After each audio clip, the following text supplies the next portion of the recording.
Dans l'actualité du 13h15, élection municipale complémentaire du 17 février 2013, les résultats provisoires donnent un quintet avec le CDP en tête d'affiche, suivi de l'UPC et de la DFRDA. Résultats complets dans ce journal. Et puis, face au conflit intercommunautaire récurrent au Burkina Faso, l'association Tabital pour l'accord met en garde contre les dérives. Elle interpelle également l'État à prendre ses responsabilités. Mesdames, Messieurs, bonjour et ravi de vous retrouver.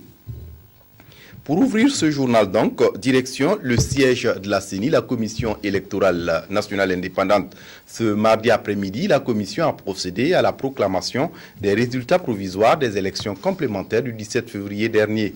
Des résultats qui donnent un quintet avec le CDP en tête d'affiche, suivi de l'UPC et de la DFRDA. Reportage Symphorien Somda. 48 heures après le scrutin du 17 février dernier, la Commission électorale nationale indépendante CENI a proclamé les résultats provisoires. Le CDP s'est octroyé 390 sièges sur les 563 à pourvoir. L'Union pour le changement remporte 63 sièges et l'ADF-RDA 42. Dans la commune de Ouagadougou, sur les 152 sièges à défendre, le CDP s'arroge une centaine contre une quarantaine pour l'UPC. Dans l'arrondissement numéro 4, où il a été relevé des présumées fraudes, sur les 20 sièges, le CDP gagne 14 contre 3 pour l'UPC. À Tema-Bokin, où l'on a repris l'élection, c'est le CDP et l'UNIR-PS qui se partagent les 2 sièges dans le village de Goïra. En général, le scrutin s'est bien déroulé selon les organisateurs.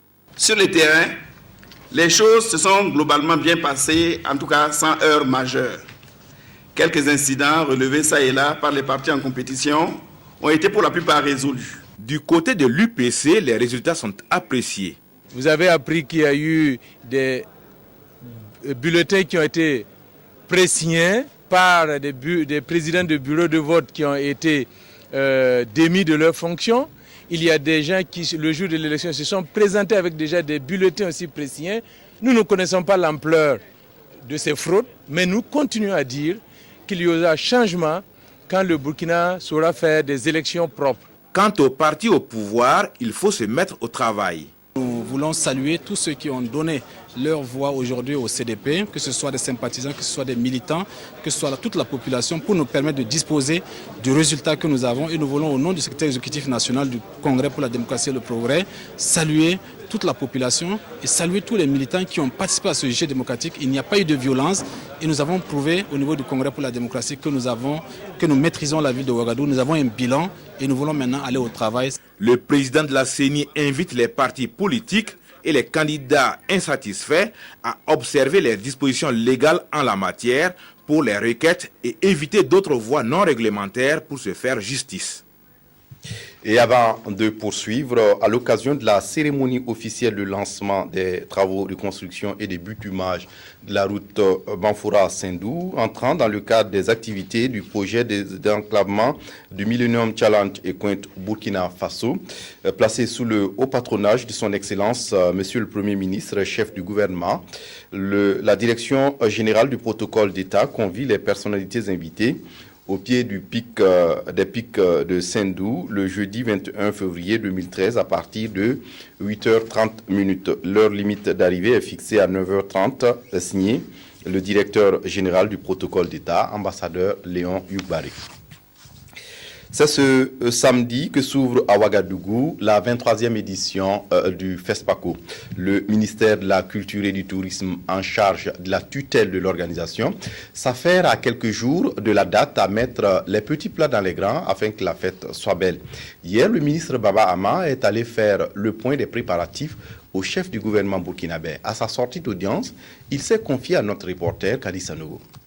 Nous sommes venus rendre compte à son Excellence, Monsieur le Premier ministre, de l'état des préparatifs de la 23e édition du Festival panafricain du cinéma et de la télévision de Ouagadougou, qui, comme vous le savez, s'ouvre dans quelques jours, notamment le 23 février prochain, et saisir cette occasion pour recueillir ses observations et aussi ses instructions dans le but de pouvoir améliorer donc l'organisation de cette grande fête continentale du cinéma africain. Les choses sont vraiment fin prête, dans la mesure où vous savez que sur le plan professionnel, le travail de sélection, le travail de programmation dans les salles, le travail d'élaboration du programme général du festival, tout cela est déjà en place. Vous savez bien que au jour d'aujourd'hui, le catalogue officiel est disponible, le catalogue du marché, le MICA, est disponible, que la répartition dans les hôtels des différents invités, c'est déjà chose faite. Le délégué général du FESPACO le disait il y a un instant, que l'ensemble des invités ont déjà reçu leur billet d'avion, donc il ne reste plus qu'à les attendre à Ouagadougou et donc à mettre en place l'ensemble du dispositif qui a été imaginé par la délégation générale du FESPACO et par le comité national d'organisation. Au chapitre de ces préparatifs, le grand spectacle d'ouverture préparé sous la direction du chorégraphe Seydou Boro. 200 danseurs s'activent et des artistes comme Bill Akakura, Sissao, des Masques du Bénin et bien d'autres seront là pour le bonheur des festivaliers. Karim Nawano est allé suivre leur répétition. Voici ce qu'il nous propose. Seydou Boro, du haut de la tribune, veille au grain. Le chorégraphe dirige de main de maître ses 200 danseurs. Le jour J approche pour la prestation officielle et rien ne doit être occulté. Les danseurs, motivés et dans une ambiance bon enfant, exécutent les pas, certains avec dextérité, d'autres avec maladresse. Agenouillés ou debout, ils effectuent des mouvements d'ensemble partant des 4 coins de la cuvette du stade pour rallier le rond central avec à l'esprit participer à la construction de figures concoctées dans une chorégraphie à thème. Le spectacle s'appelle Wakat. Wakat qui veut dire le temps. Et pour moi, ça concerne aussi à dire que chaque vie a un acte à poser, un acte positif à poser dans son parcours. Et donc c'est pour cela que j'ai voulu quand même composer dans une forme de culture contemporaine. Ensuite, en faisant rencontrer des formes gourunsi, la danse warba, qui est de notre terroir en tout cas, et finit par du cubain. Ces danseurs burkinabés ne seront pas seuls sur la scène à la cérémonie d'ouverture du FESPACO. 17 danseurs Peul Bororo, venus du Niger, et des masques en provenance du Bénin devront tous tenir en haleine, et ce, durant 35 minutes, les festivaliers qui danseront aussi au rythme de la musique de Bila Kakora, Awa Sissao, Zugnazagmda, pour ne citer que cela. Le plus parlant, c'est quand tout le monde soulève, par exemple, au niveau du point. C'est-à-dire que chaque personne a cette dignité-là à porter. C'est ça qui m'intéresse. C'est-à-dire que chaque être dans sa vie a quelque chose à poser comme de valeur, a quelque chose en tout cas à apporter aux autres. C'est-à-dire que de partir sans que ta vie n'apporte quelque chose aux autres, je ne pense pas que ça soit important pour une personne. Et dans ce spectacle-là, c'est de dire aux jeunes-là, croyez en votre vie, croyez à ce que vous engagez, la vie, elle est devant vous. Ceci n'est qu'un avant-goût, car le jour du spectacle Grandeur Nature, danseurs et chanteurs habillés seront mieux appliqués pour enthousiasmer les 40 000 festivaliers attendus. Ainsi, le pari sera tenu par Seydou Boro et ses danseurs. Du beau spectacle donc en perspective. La Commission nationale de la francophonie fête ses 20 ans d'existence au Burkina. Un anniversaire célébré hier à Ouagadougou. En 2 décennies, l'institution aura contribué à faire connaître les valeurs de la francophonie au Burkina Faso et ailleurs. Symphorien Sonda. 2 février 1993, 2 février 2013. Il y a de cela 20 ans que la Commission nationale pour la francophonie a été créée au Burkina Faso. Pendant 2 décennies, elle a contribué à faire connaître les valeurs de la francophonie au pays des hommes intègres. La francophonie est un espace de dialogue entre les cultures, les peuples et les pays. Ce sont les valeurs de la francophonie. Et ces valeurs, vous les connaissez, c'est la solidarité, c'est la tolérance, c'est le respect et la promotion de la démocratie, des droits humains, le règlement aussi des différends par la voie du dialogue. Donc c'est autant de valeurs que nous partageons et que nous voulons aussi partager, en tout cas communiquer aux autres peuples. Dans le cadre des activités de la présente commémoration, une conférence a été prononcée par le professeur Alain-Joseph Sissao à l'intention des élèves, des étudiants et de nombreux invités sous le thème francophonie et diversité culturelle. Dans les jours à venir, il sera organisé entre autres un match de football au stade municipal de Ouagadougou et une course cycliste féminine sur l'avenue du général Charles de Gaulle. La dernière campagne agricole au Burkina Faso est excédentaire. Face aux journalistes hier, c'est l'assurance donnée par le ministre en charge de l'agriculture et de la sécurité alimentaire. Une pluviométrie abondante, une augmentation de la production. Des chiffres sont avancés, 33,6% contre 26,7% pour l'année dernière dans les 3 bassins céréaliers du pays. Frédéric Etienne Bassenga. La campagne agricole 2012-2013 au Burkina Faso est excédentaire. C'est l'information clé que le ministre de l'Agriculture et de la Sécurité alimentaire a livrée aux journalistes à l'occasion d'une conférence de presse. La production céréalière est passée de 3 666 404 tonnes lors de la campagne 2011-2012 à près de 5 millions de tonnes la campagne 2012-2013. Pour ce qui concerne les cultures de rente telles le coton, l'arachide et le sésame, les études réalisées montrent que par rapport à la campagne 2011-2012, celle de 2012-2013 a connu une augmentation de 28%. Les cultures vivrières, elles aussi, ont connu un accroissement de 18% par rapport à la campagne 2011-2012. Nous avons un disponible céréalier important et donc nous n'avons pas de crainte que la situation alimentaire sera satisfaisante cette année. Lorsqu'on la compare à la situation 2011-2012, je pense qu'il n'y a pas de commune mesure. En 2011, à pareil moment, je pense que la communication était difficile par rapport à la situation alimentaire parce que vous aviez observé une tension exagérée des cours. Donc cette année, la situation est beaucoup plus calme en termes de disponibilité alimentaire, mais également en termes de prix qui restent dans l'ensemble du territoire assez abordable pour une large partie de la population. Cependant, malgré un taux satisfaisant au niveau national, 19 communes situées dans les régions du centre-ouest, du centre, du nord, du centre-est et de l'est restent déficitaires. Et à cet effet, le gouvernement a pris des dispositions telles accélérer la reconstitution du stock national de sécurité et instruire la SONAGES à poursuivre l'opération vente à prix social.